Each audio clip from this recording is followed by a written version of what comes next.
fifidianana 2024 mila mirahina ny antoko politika mba hisin'ny fifidianana madio.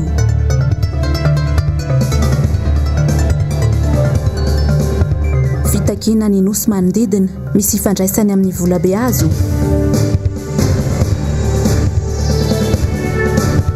Tanora midoroka zava-mahadomelona ny gaboraraka sy ny tsy fisiany asa no mampirongatra azy.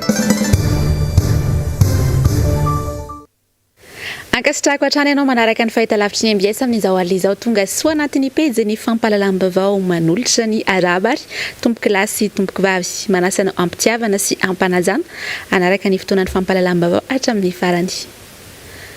Anamboatsika ny vaovao izao alizao dia nanio ny heviny makasika ny raharaham-pitokanana ny kianja ny Baria ny filoha Rajoelina androany teo ampantongavany teny ivato sabotage no nataony FMF na ny Fédération Malagasy ny baolina kitra eto Madagasikara hoy nambarany filoha ka izany no antony tsy nahazahoana alalana avy amin'ny CAF mba hisiany mpijery mandritra ny lalaon'ny Baria sy Benin ny faharoa ny volana septambra izao. Fantatra ihany koa fa nahemotra ny faefatra ny volana septambra ny fanokanana ny kianja ny Baria. Varantsika ny matoa an-dahatsoratra ny fampahalalam-baovao ny MBS. Nisy ny taratasy nosoratany ministera izay ahafahana manao io lalao io sady ahafahana ihany koa mitokana ny kianja amin'io faharoa septambra io.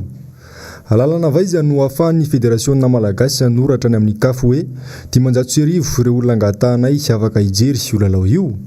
Sabotazy izany isika samy malagasy ihany no mifamingana kanefa mba rehareny Madagasikara. Kianja nataontsika io ho an'ny Baria, kianja natao ho an'ny Malagasy. Marina fa malahelo tena ianareo ao anatin'ny FMF fa aoka kosa tsy famingana ohatra izao fa izao le mahavoa ny Malagasy. Ezaka lehibe no nataontsika dia ianareo mamingana fotsiny ho ny filoha Rajoelina androany raha nanambarany heviny momba ny tsy fahafahany ireo mpijery baolina manatrika ny lalao fifanitsanana mondial 2024 ao amin'ny kianja ny Mahamasina ny 2 septambra ho avy izao.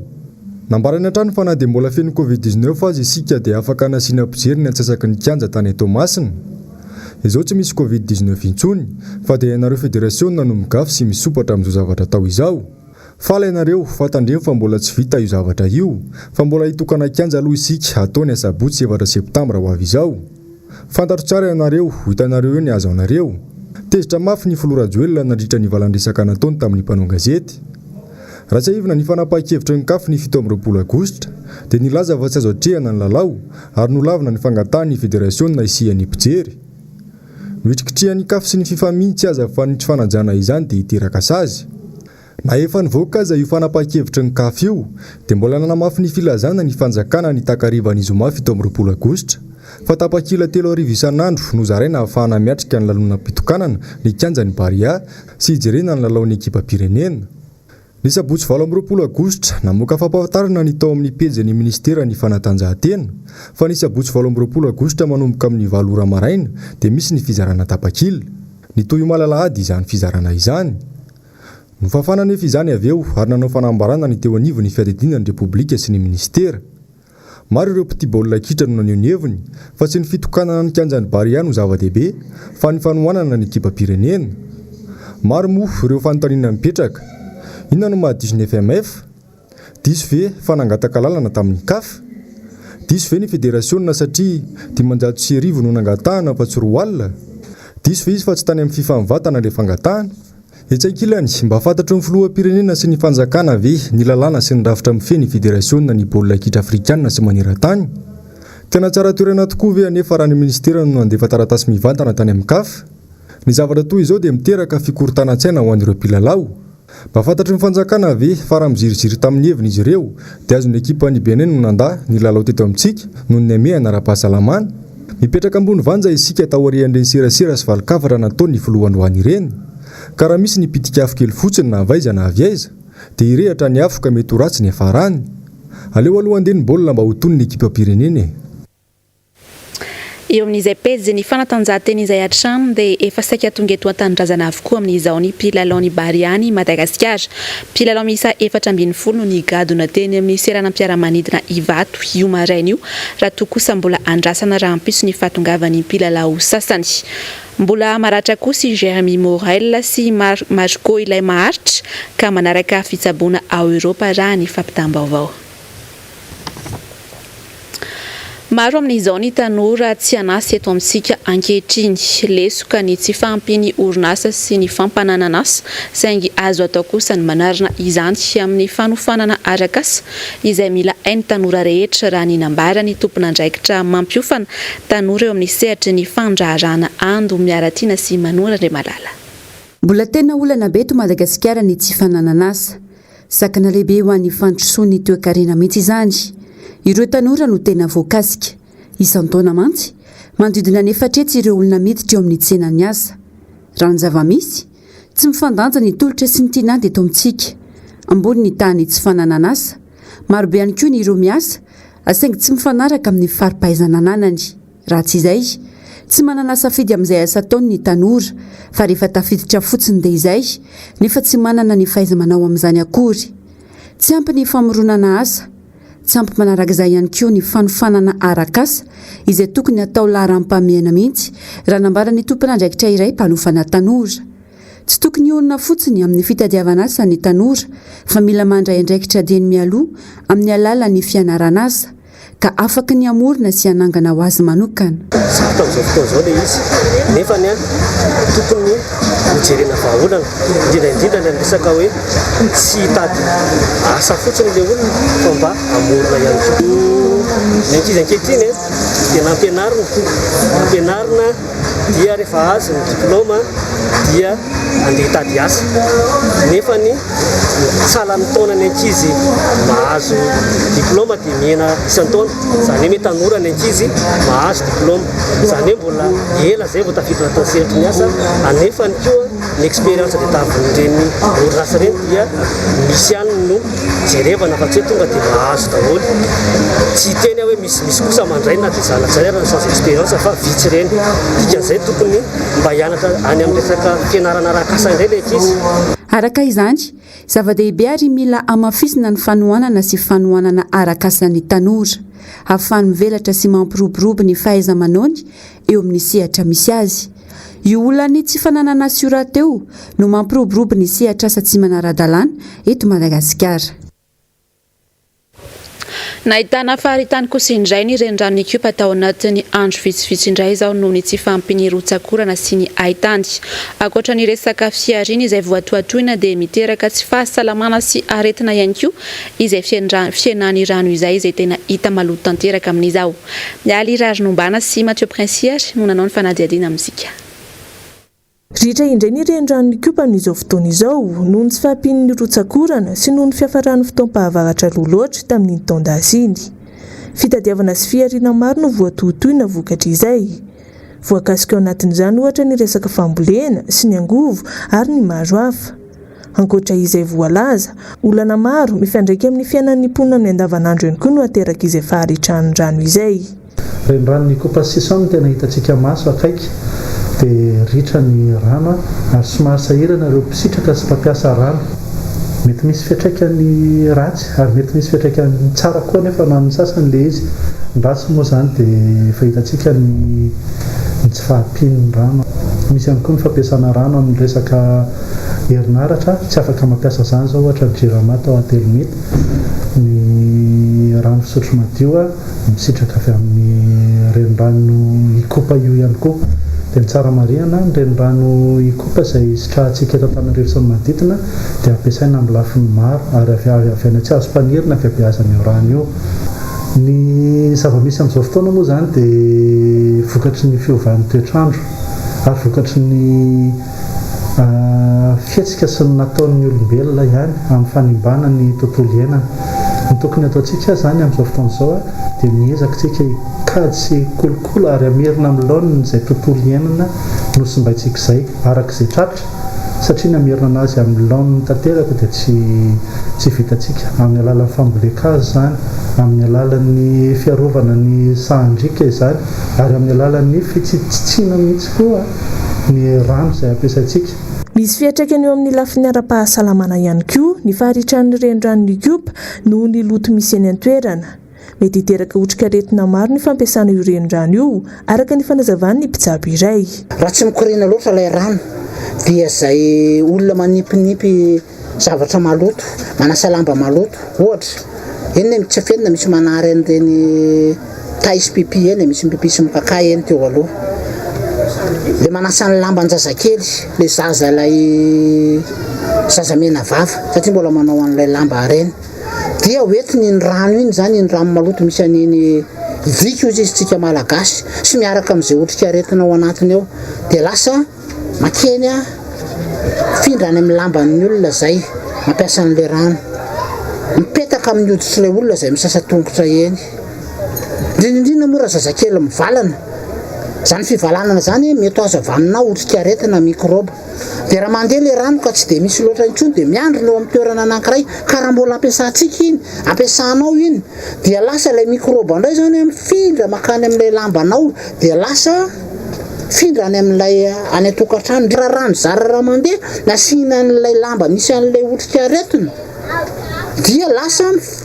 miandrona eny amin'ny toerana anankiray dia intsika mahita an'ilay rano kely iny mikasika an'iny dia mety findrany amintsika indray zany ilay mikroba ny aretina mety azo avy amin'io izy io maro be dia be raisika ny aretin'ny fivalana misy otrika aretina be dia be mba tsy tenenantsika sanatria hoe nisy takilo-drano ve tao anatin'izy io manarak'izay raha ohatra misy le olona manarinary foana ny ohatra reo mandreo ankizy nefa voan'ny tuberculose mety le otrika aretin'ilay tuberculose no mety mandeha makao anatiny be dia be zany ny otrika aretina mety ho hitanao anatin'io rano maloto io ka lasa mandeha mankaty amintsika iny dia ho zava-doza ny fiparitahan'ilay valana aretina rehefa avy eo hoentiko any amin'ny faritra kosa indrainao anatin'ity fanadihadiana manaraka ity dia tratry ny herim-pamoretana ankehitriny ny tantsa ao Ambatondrazaka ao nisy mantsy ny vola nomeny fanjakana azy ireo entina hiarina amin'izay sehatra izay saingy nisy ny fanaovana zanak'ikala hafa tao anatin'izany ka solotena ny tantsa iray ary no nitondra ny fitarainany androany tamin'ny niry Andrianarivony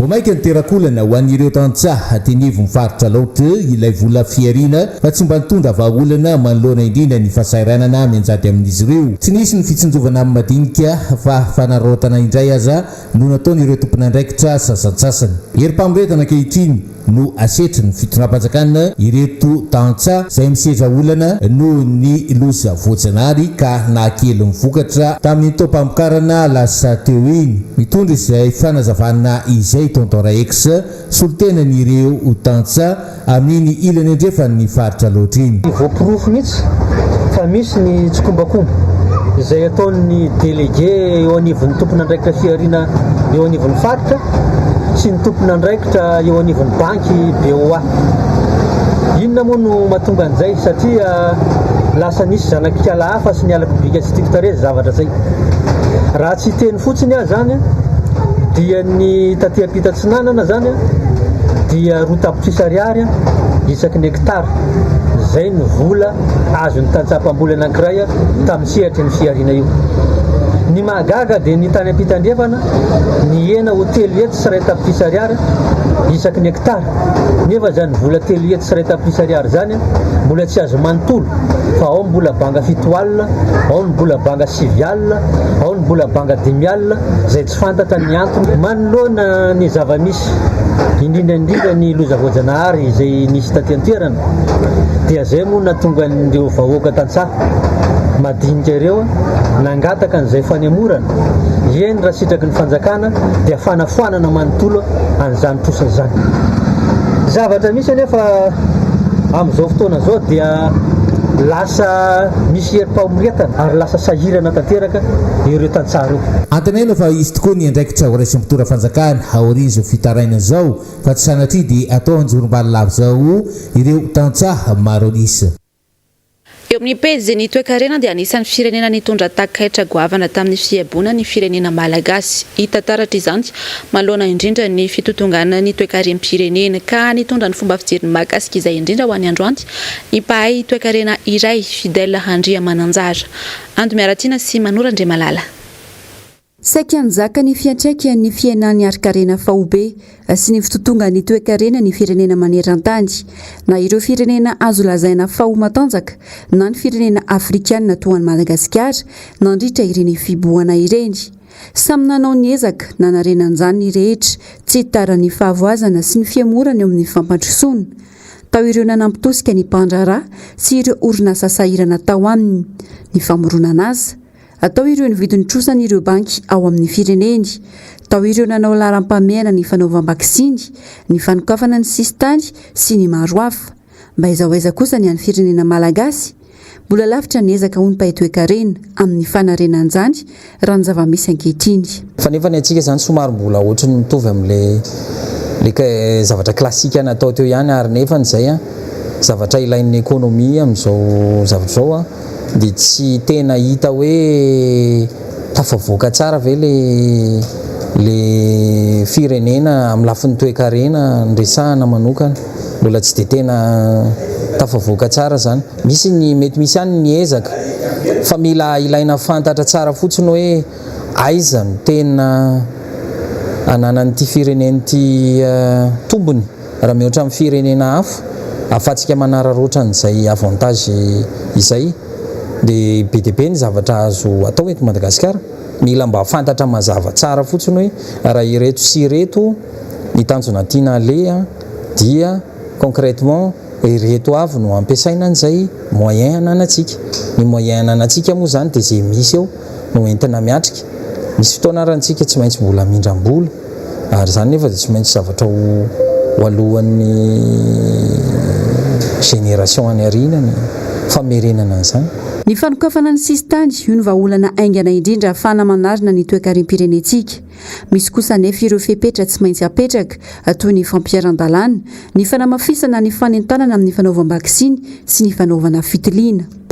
Tourisme dia instrument iray ahafahana mampandroso ny firenena, izany hoe ny fidiran'ny ireo vahiny zany mpizahatany sy ny fidiran'ny vola vahiny maketo dia isan'ny manampy ny toe-karena izay mampiakatra ny vola fandaniana vola vahiny eto Madagasikara sy fampidirana vola vahiny eto.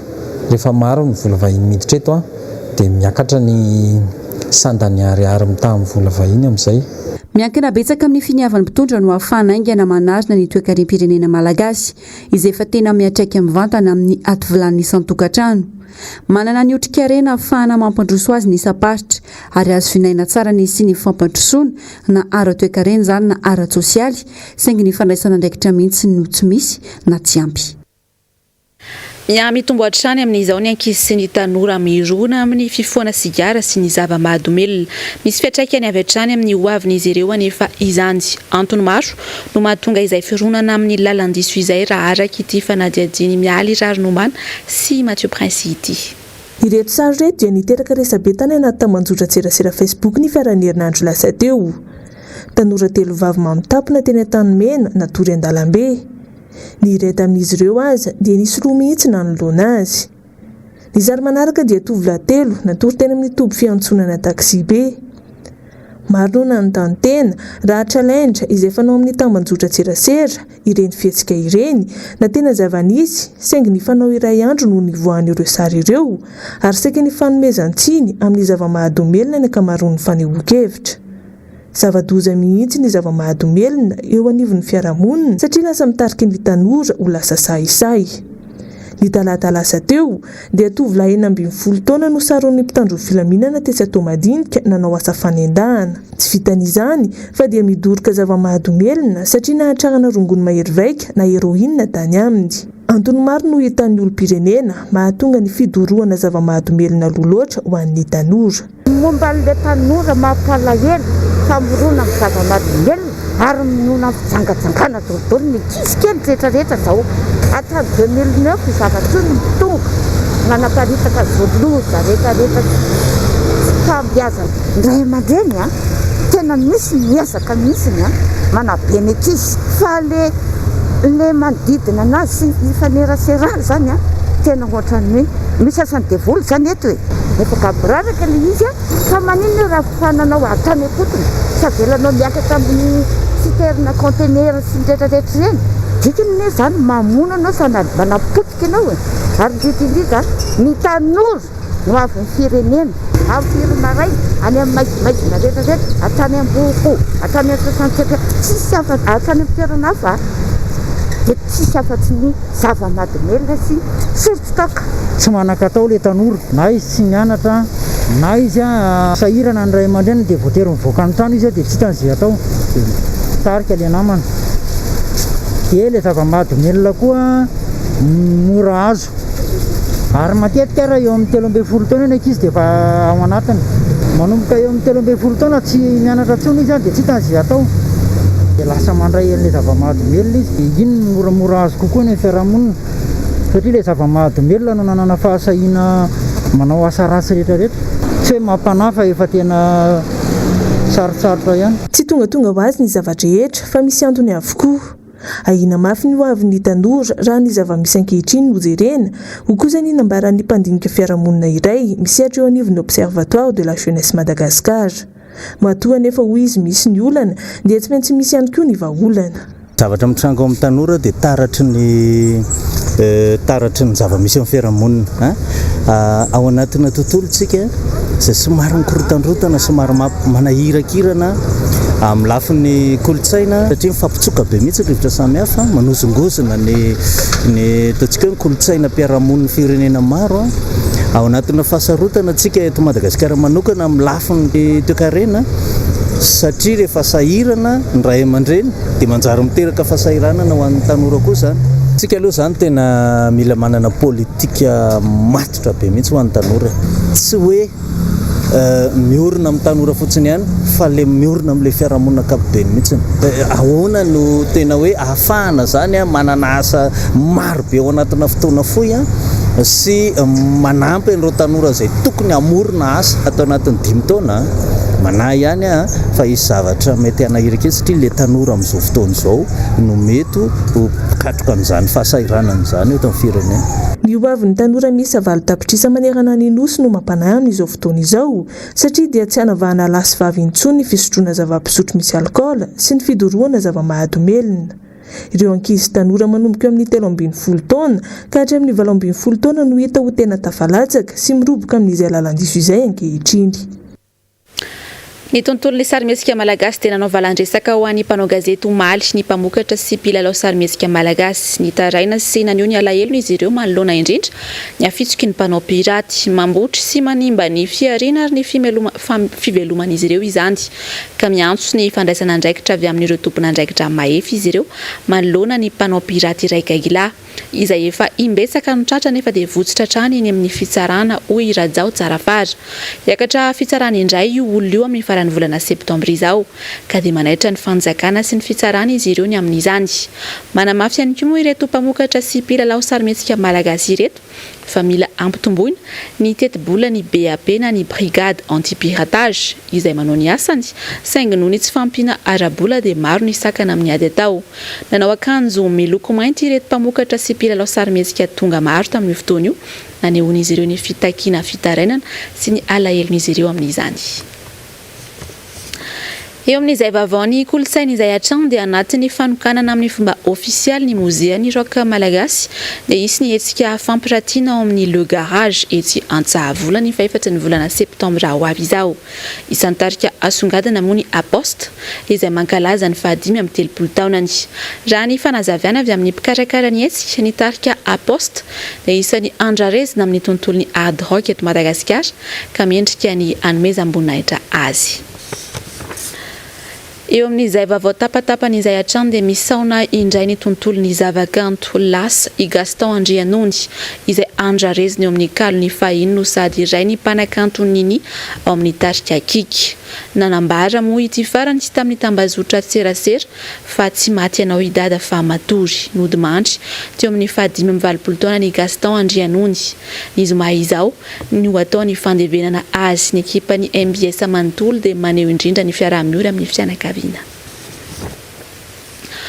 eo amin'ny vaovao maresaka iraisam-pirenena ary dia teratany frantsay mpahay toe-karena no sady manam-pahaizana ara-politika manokana avy eto Madagasikara no nitondra ny fomba fijery ny mahakasika ny fifandraisan'ny Madagasikara sy Frantsa taorian'ny fihaonana ny filoha frantsay sy Andry Rajoelina ny herinandro lasa teo iny isan'ny nasongadiny tamin'izany fa tsy tondra fanantenana ho an'ny toe-karena malagasy akory iny fihaonana teo amin'ny rotonta iny Nzavandre Mahefa tahiry ny aina Fotoana iray nentina namerenana indray ny fifandraisana teo amin'ny la Frantsa sy Madagasikara iny fionana teo amin'ny filoha Frantsay Emmanuel Macron sy ny filoha rajoelina iny hoy Olivier Vallier pahitoekarena no sady mpamakafaka ara-politika iray avy eto Madagasikara. Lafinjavatra maro no nampifandona ny Frantsa sy Madagasikara tao anatin'izay roa taona izay hoy izy ka fihetsika iray netiny rotota ampitony indray izany olana izany ny fionana iny. Mbola sarotra kosa nefa ny fampandrosoana ny lafiny ara-toekarena hoy hatrany ity mpamakafaka ara-toekarena ity raha ny tafanisy teo amin'ny rotota no jerena. Ekena hoe nisy ny fifampitiniana teo amin'izay lafiny ara-toekarena izay saingy mbola hita ho marisarisa ny rotota eo amin'ny fanantanterahina ireo vina ireo noho izay ady mangatsika mbola mibahana izay. Nandritra ny fitondran'ny filoha Marakaravalomanana hoy hatrany izy dia hita honandroso ny lafiny ara-toekarena teto Madagasikara izany hoe hatao aloha ny fanonganam-panjakana ny taona 2024. Nahazo aina kokoa ireo mpandarasa ireo orinasa malagasy hoy izy tamin'ny fampiasam-bola teto amin'ny firenena. Amin'izao kosa dia betsaka ny vola azo sy ny fampiasam-bola amin'ny sehatra maro eto Madagasikara saingy tsy hita mivantana amin'ny ady amin'ny fahantrana izany hoy hatrany izy. Raha tena te hampandroso ny ara-toekarena isika hoy hatrany Olivier Vallier, mpamakafaka ara-toekarena dia ny sehatra rehetra misy aloha no tokony hatsaraina toy ny lafiny ara-tsosialy, ny fahasalamana, ny fampianarana ary ny ady amin'ny fahantrana. Mbola lavitry ny hafa arak'izany ny KITAY hoy izy raha tsy voafehy ireo sehatra ireo ary tsy antenaina hampandroso ny ara-toekarena eto Madagasikara mihitsy izany. Mbola ambany raha teo ny rafim-piarahamonina ara-toekarena Frantsay eto Madagasikara hoy izy ary ireo firenenkafa toy ny Aziatika no tena misongadina eto Madagasikara. Ny azo ambara dia ny vahiny no mifehy ny toekarena malagasy rehefa nanomboka tafapetraka teo amin'ny fitondrana ny filoha rajoelina. Amin'izao dia mbola manam-pikasana apiditra ireo mpandara Frantsay hampiasa vola eto amintsika ihany rajoelina. Ny fanontaniana mipetraka dia ny hoe ho atao aiza izany ireo mpandara malagasy sy ireo orinasa malagasy izay mbola tsy tafarin-doha ankehitriny.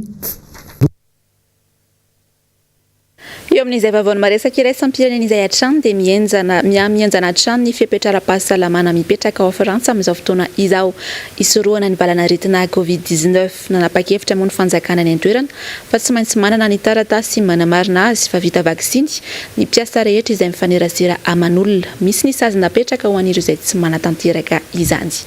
Nzavandre Mahefa sy Tahiry Aina.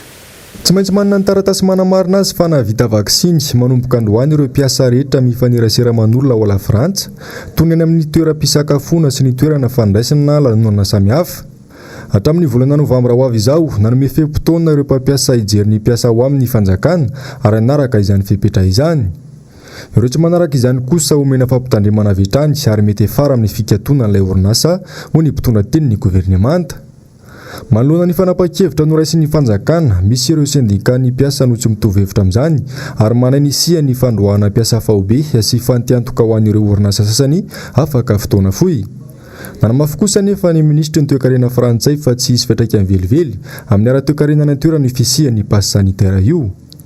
Araka ny antotanisa afara mofa dia ny 27 tapitrisa ny Frantsay no efa nahazo ny fatra voalohany vaksiny amin'izao raha toka ny 13.5 tapitrisa no efa vita vaksiny feno.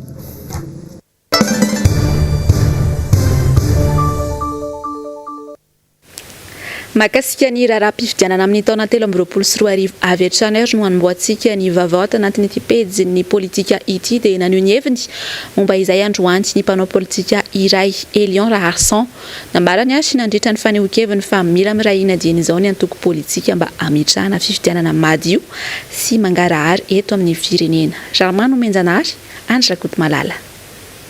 Fitondrana ny orina tamin'ny alalan'ny doublon sy ny oska. Izay no namaritana ireo mpanao politika ny fitondrana ankehitriny. Maro sahady no mametraka aya amin'ny fifidianana ho filoham-pirenena ny taona 2024. Raha iverenana ny fifidianana ny taona 2024, petsaka ireo raharatsy na zaombaliny, ny lisy-pifidianana tsy tomombana, ny anarana miverina indrona intelo, ireo karapanondrom-pirenena oska anapitrisany, ny fanontaniana mipetraka ARAK'ASA dia ny hoe azo antoka ve ny isin'ny fifidianana madio amin'ny taona 2024 io raha toka ny fitondrana amperinasa no ikarakara izany. Manao ahoana ihany koa ny mahakasika ny firafitry ny seny vaovao raha mbola reo zay structure hitondranana zay tsy ahita vahaolana mihitsy sika hoe hadio mangarahara ny fifidianana ary ny régime tadidy tsara hoe ny régime zao fitondrana zao mieritreritra foana izy ahoana ny janonako eto de io rafitra io ny mieritrerety ny atanteraka anazy ary tsy magaky tsika raha miteny izy ao anatin'ny anivelany hoe tokony mifidy zay tokony membre no hiteny an'izany hoe tokony zao indray ny hitondrantsika anazy manahoana ny olona ry sosikevitra mety arosiny fa raha ny zavatra hitatsika ao anatin'izany rehetrarehetra zany to efa ohatry zany sady indray no tiany zareo atao anatina fotoana ka inona moa anatin'izany fa de sary-bakoly fotsiny sisa zay olona mipetraka ao anatina rafitra fa zay tiany ny mpanatanteraka atao ihany no atao anatin'le izy no mampisy ny typanao politika ity fa tokony hivondrona ireo hery politika rehetra indrindra ireo toko politika manoloana ny fanomanana ififidianana sy ny fanatsarana mikasika izany aindehibe ny firenena mantsy ny fifidianana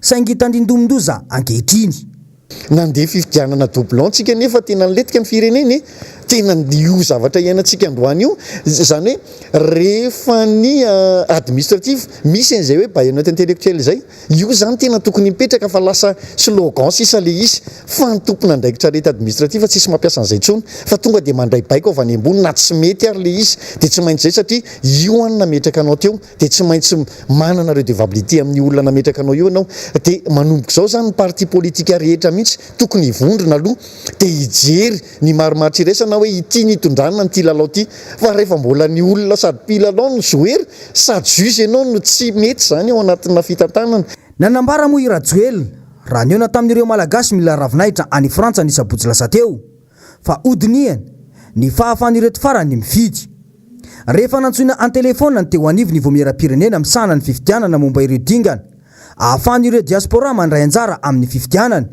sy izay fanovana tokony atao anatin'ny lalam-pifidianana dia nambaran'izy ireo fa tsy andraikitra ny seny mijoro ankehitriny intsony izany satria amin'ny volana oktobra izao no hifarana ny fehim-pitom-piasany ireo mpikambana no mafisin'izy ireo fa na ny fampafantarana ny seny io fiafarany fehim-pitom-piasany io aza dia mety amin'ny alalan'ny teny mita na ny communiqué fotsiny ihany misy fifandraisany ve ireo rehetra ireo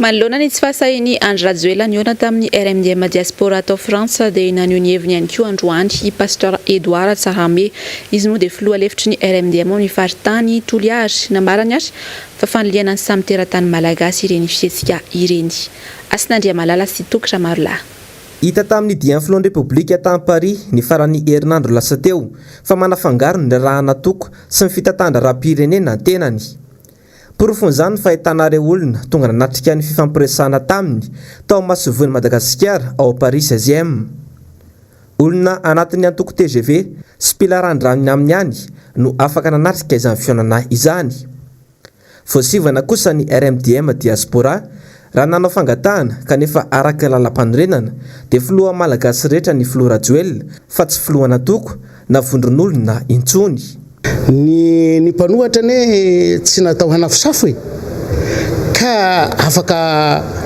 miteny sy mitsikera ny zavatra ataon'ny mpitondra fanjakana na aiza toerana misy ny filoha ka mampagaga raha ohatra ka filoha-pirenena zay milaza fa hoe any malagasy rehetra no manilika ny malagasy pray-tanindrazana aminy faniliana enao zay modely sy ny rehetrarehetra ho fitaratra ny fampiraisana ny malagasy no lasa manilika tanteraka tao anatin'ny fiainanany filoha-pirenena ny dia hitandro ny anak'Andriamasy no firaisany malagasy ny mahiray atsika rehetrarehetra ankehitriny fa voadika kosa izay lalana voasoratra ao anaty lalam-panorenantsika zay sy izay fianianana nataon'ny filohan'ny repoblika zay ny faharoa mambahoaka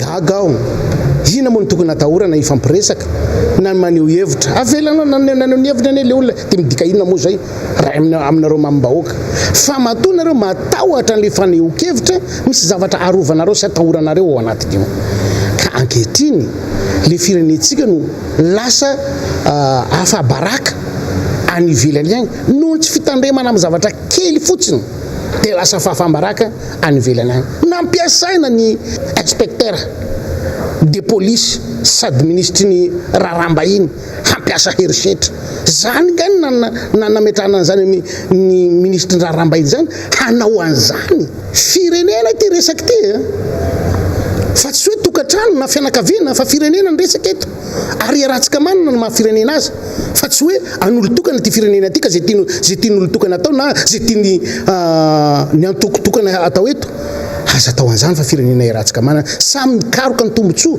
sy ahasoan'ity firenena aty tsika ary zay no mahatonga anay miteny ary mamerimberina ombeny fa tsy misy vahaolana ho an'ity firenena ity afa-tsy ny fialany mpitondra fanjakanareo tsara ny manamarika fa tahaka izao ny voalasana lam-panorenana ao amin'ny andiny fa 770 ny asa filohan'ny repoblika dia tsy azo ampirafesina amin'ny asa-panjakana na voafitim-bahoaka asa mandraraha hafa asa ao anatin'ny antoko politika vondrona politika na fikambanana ary fisahanana andraikitra eo anivon'ny fikambanam-pivavahana izay rehetra fanodikana ireo fepetra voalazan'ity andininy ity vao maro ny fitsarana avo momba lalam-panorenana dia zaro antony amin'ny tsy fahafahana miasa tanteraka ho an'ny filohan'ny repoblika tsy vao izao ny filoha no nanitsakitsaka lalam-panorenana ka raha ny sitsiny ny RMDM raha mitaky ny fialany eo amin'ny toerany.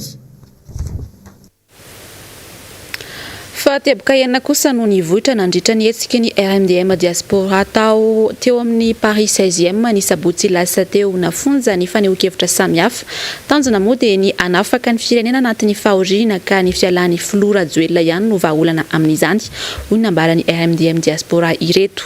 Nisy kosa ny tranga nampalahelo taorian'ny hetsika satria dia nisy andian'olona saika ny kastanana ny mpitolona mirala avy any tour no izy ireo nanao akanjo mena. Nzavandrema efa sy Andra Kotomalala. Rajoelina miala fa mpanotokotom-bola. Rajoelina miala daholo mpangalatra rehetra miala. Rajoelina dégage, tu rien du tout mon pote. Allez, ciao. Rajoelina TGV, trafiquant, voleur, gangster. Rajoelina dégage, get out. C'est fini pour toi. Tu n'as pas démissionné. Miala Rajoelina sy ny fongo ya dégage. Ny teny fisaorana ny RMDM diaspora ho an'ireo izay namaly ny antso nataony sy ho fanorenana ny jadona menjady eto amin'ny firenena. Tsy notambazana vola, tsy makadiziny eo amin'ny mpitondra, tsy piasan'ny ambasady sy ny fianakaviana na sainana MISY, fa tonga avy amin'ny lafivalina Frantsa, toa ny Marseille, Montpellier, Toulouse, Bordeaux, Bretagne sy ny sisa. Maro ireo ampamoaka nataon'ireo nandray anjara fitenenana toa ny Antelme Raparany sy Fanirisohernaivo. Isan'ireo voatsikera mafy ny ministra ny fitsarana vaovao Imbikery Laza izay voalaza fa miosana tanteraka ao anatin'ny affaire SMMC no sady be galona amin'ny kolokolo eo anivon'ny fitsarana. Isan'ny nanaitra ny besiny maro fa indrindra ny ponina ao Paris ny famorim-bahoaka nataony mpitondra tao amin'ny Masivony Madagasikara. Ny vangongo sy ny fanosona tamin'ny toerana kely ny diaspora ny ona tamin'ny filoha Rajoelina. Sy nisy intsony ny fanajana ny lanirana iray metatra. Fa efatra nilaza ny filoha Rajoelina fa ho avy any La Réunion. Filme fanandefona izany fa hatreto aloha Tetsay hoy ny RMDM diaspora. Raha misy izany hoy izy ireo dia ho tsenaina amin'ny fomba makotrokotroka indray ny filoha. Mitondra ny heviny mikasika ny fifidianana filoha ataon'ny diaspora malagasy ihany koa ny mpanohitra. Mitombo indray ny velaram-pokaty hoy izy ireo. Efa nolazainy rehetra ny fandimby raha teo izany. Ary efa eno tamin'ny propaganda ny taona 2024 fa hatreto aloha dia fitaka. Namafisin'ny RMDM hatrany fa tsy misy resaka fifidianana aloha fa miala Rajoelina ka miditra amin'ny 5e République manadio aloha azay vao mifidy. Tanjona amin'izao etsika izao ny anafaka ny firenena anatin'ny fahoriana ny ezipito nitondran'ny foza azy ka miala Rajoelina ho hiatrany RMDM diaspora.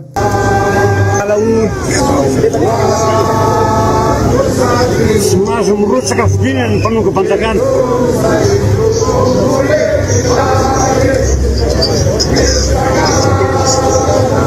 Raha beta kely any ianao Rajoelina dia miha fa tsy alehana. Raha vao io Colisée io, raha valona io Colisée io. Za manana société aty à France, manana registre de commerce, manao import-export, mikatso daholo ny fianakaviako, tsy miasa le avion, le Aubert, tsisy mahafantatra anay fa manomboka androany dia mba manaraka anareo. Tena le Aubert mandoha vola, je n'ai même pas un euro dans mon compte anavotako fianakaviako satria mikatso ny société anay amin'ny resaka avion io. Zareo nefany mandeha manao business malalaka be. Raha vao io Colisée io rehefa tsy mahavitase dia mela e.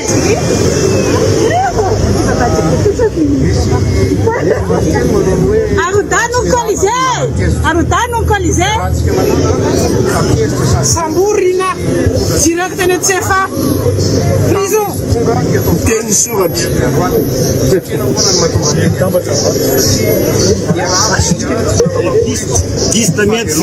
Tranga nampalahelo kosa ny fikasan'ireo andian'olona ny ikasany daroka ny mpitolona nanao akanjo mena.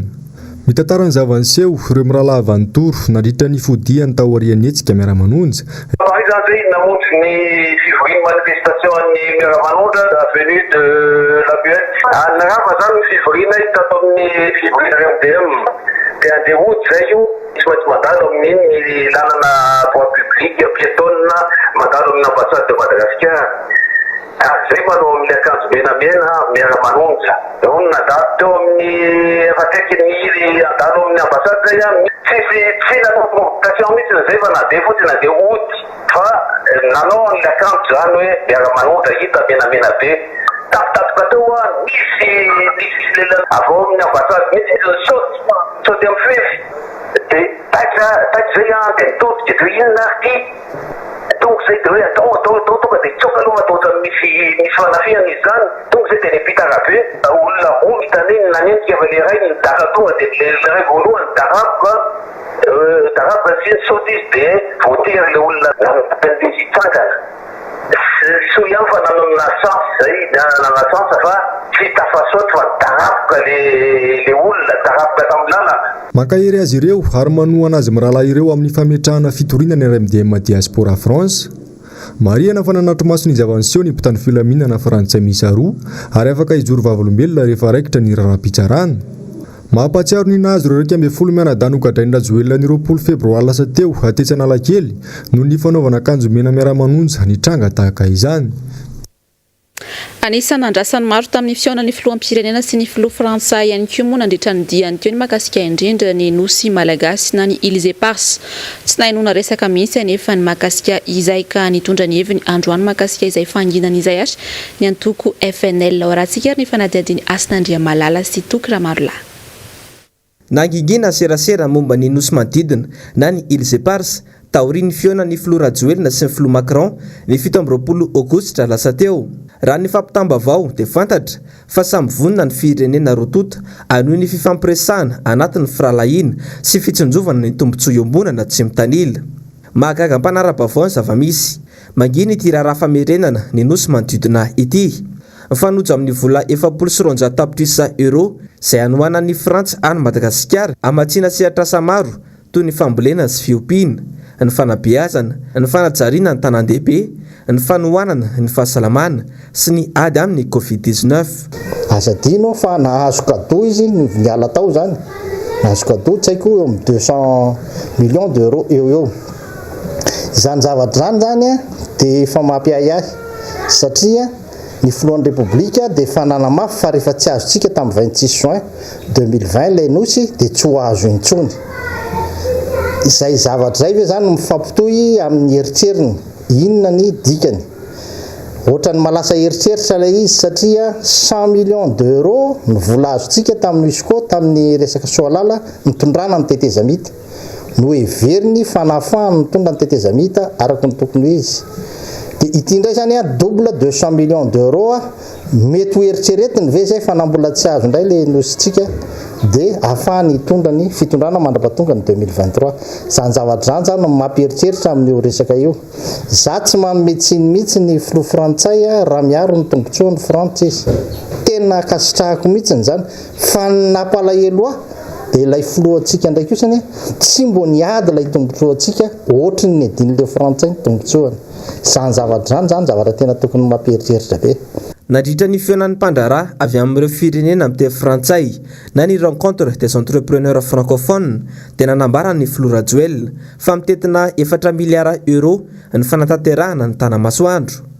Raha nanontaniana kosa ity mpanao politika ity dia nanambara izy fa miaingo ambony tsikoky ny malagasy satria mbola maro ireo lahara-pahamehana tokony atrehana.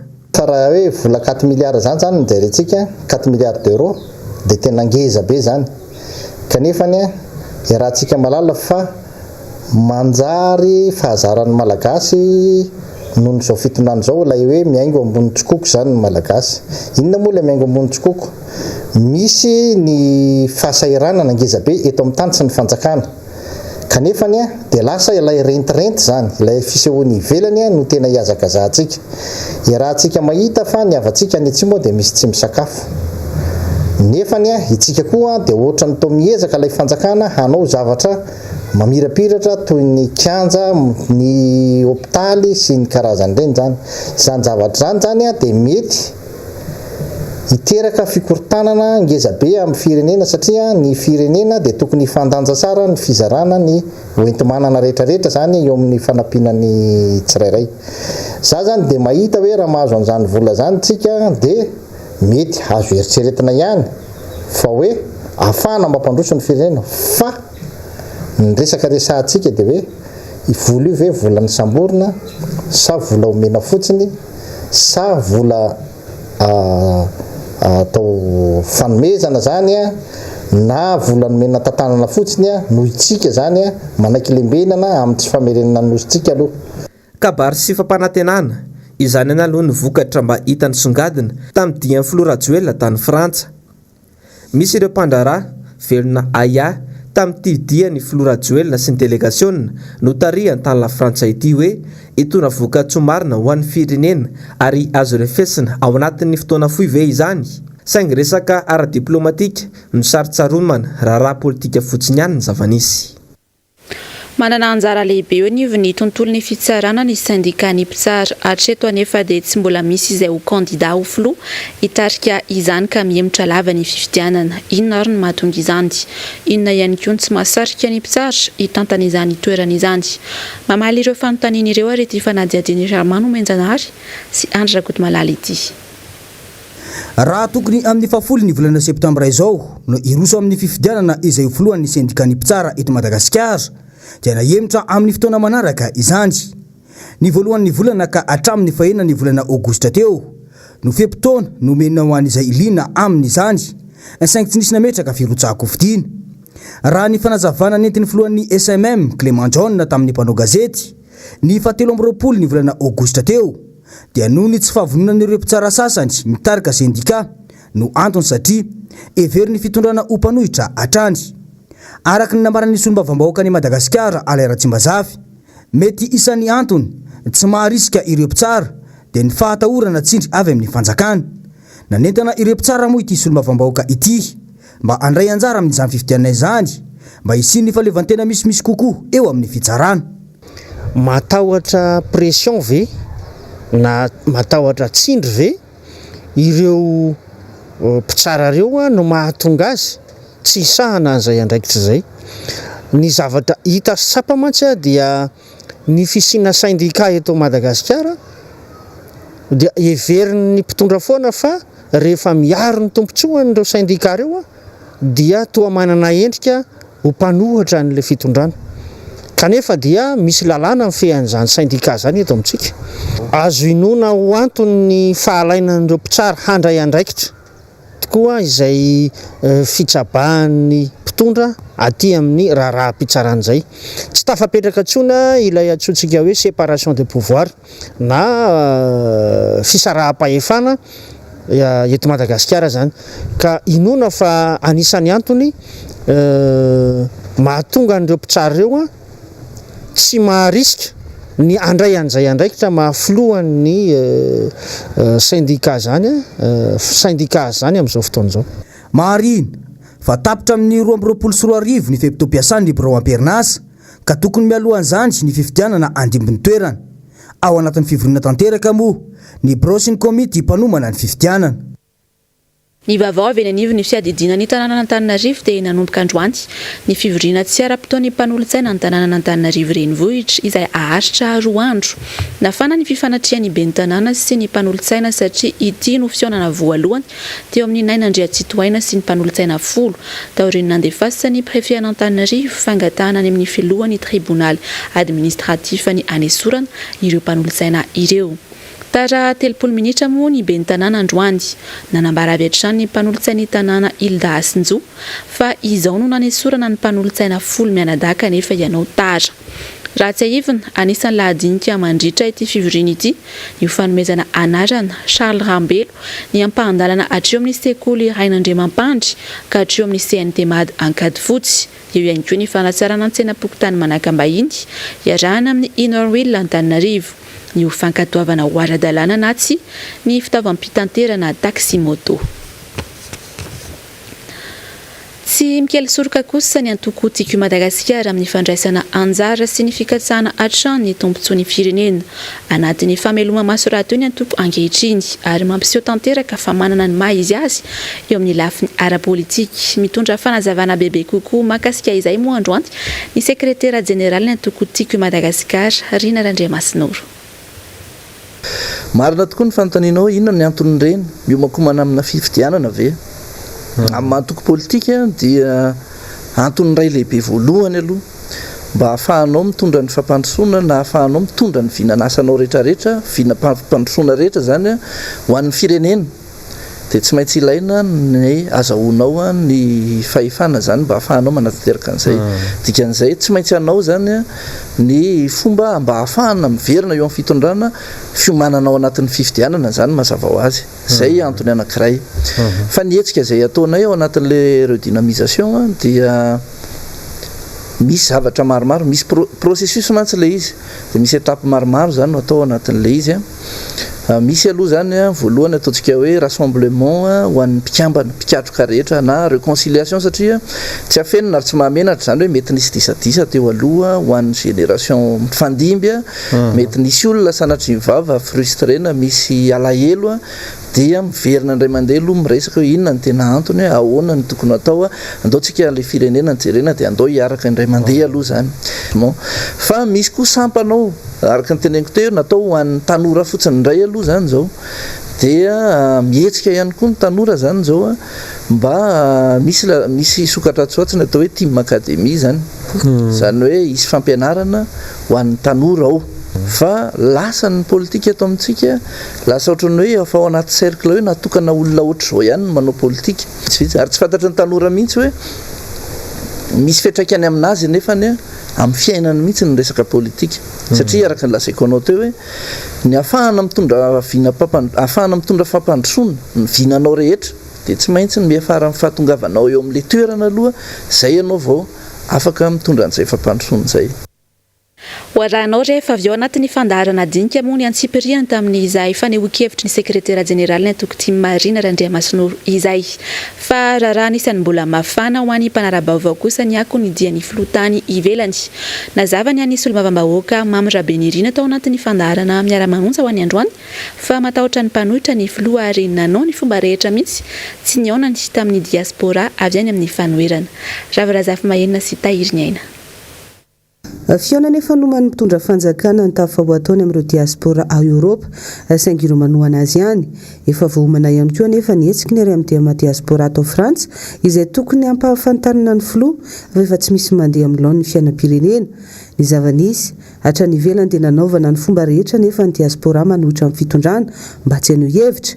Nisy ny fisamborana ny lehibe ny diaspora fa nirso Herinaivo izay nolazaina fa nitondra fitaovam-piadiana. Tonga ny ivelany ihany koa ve izany hoe fifofona ny an'ny filoha nampiasa ny heriny indray ny ministry ny raharaham-bahiny mba tsy hanomezana ny RMDM diaspora tsy hanao hetsika ny farany herinandro teo saingy nandamoaka izany.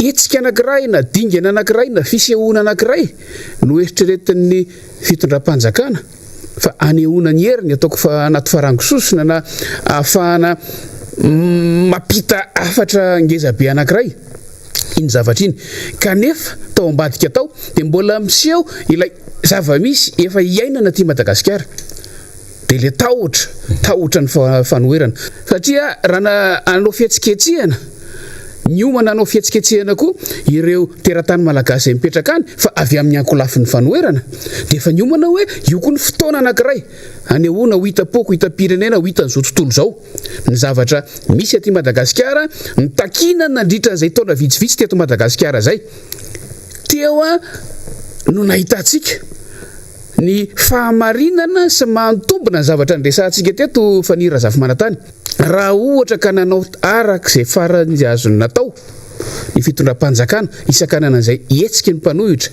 tany la frantsa izay dia azo ny tanterahana ihany zay le nyteneko hoe nisafotofoto nisy ny feonandeha hoe tsy azo autorisation sasisa iveriny zareo fa aty Madagasikara angamba le izy eto Madagasikara ihany ingeny voagedy zany fahalalahana amin'ny fanehoan-kevitra zany eto Madagasikara ihany tabatabaina fotsiny zany demokrasia zany fa tsy ainana mihitsy fa ny etsika ny fanoherana ny fanairana n'izao tontolo zao ny fanairana amin'ny mpitondra ny fanairana ny olom-pirenena rehetra filazana ny zava-misy marina izay inina takonana amin'ny fomba rehetra dia fa nandeha foana tao anatin'izay roa taona faran'izay ary ny fahitantsika fa efa mangataka ny fialan'ny filoham-pirenena na ny aty toerana na reto malagasy avantsika izay mipetraka any velany dia efa midika efa tena tonga ny amin'ny farany azo ekena ny zava-misy amin'izao fotoana izao.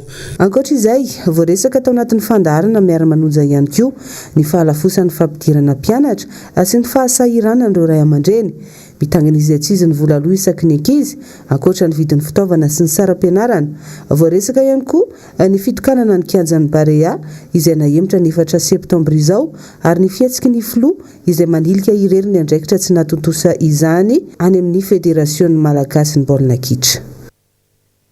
Araka nefa nambarako taminao teo aloha teo ary dia Irina Randriamasinoro sekretera jeneraly ny antoko tiky Madagasikara no vahiny Joël raha ilay voahita rehefa avy eo anatin'ny fandaharana dinka fa mialohan'izay aloha taky ny mahazatra dia misy hatrany ny fandaharana Global News aorian-dinka dia isy ny horonan-tsary izay nomany fahitalavitra MBS ho anao amin'ity alina ity izay anasakanao sady ny tsy saraka aminay tapitrary ny fampahalalam-baovao ny tenako mameo fotoana ho anao raha mpitso indray veloma tompoko.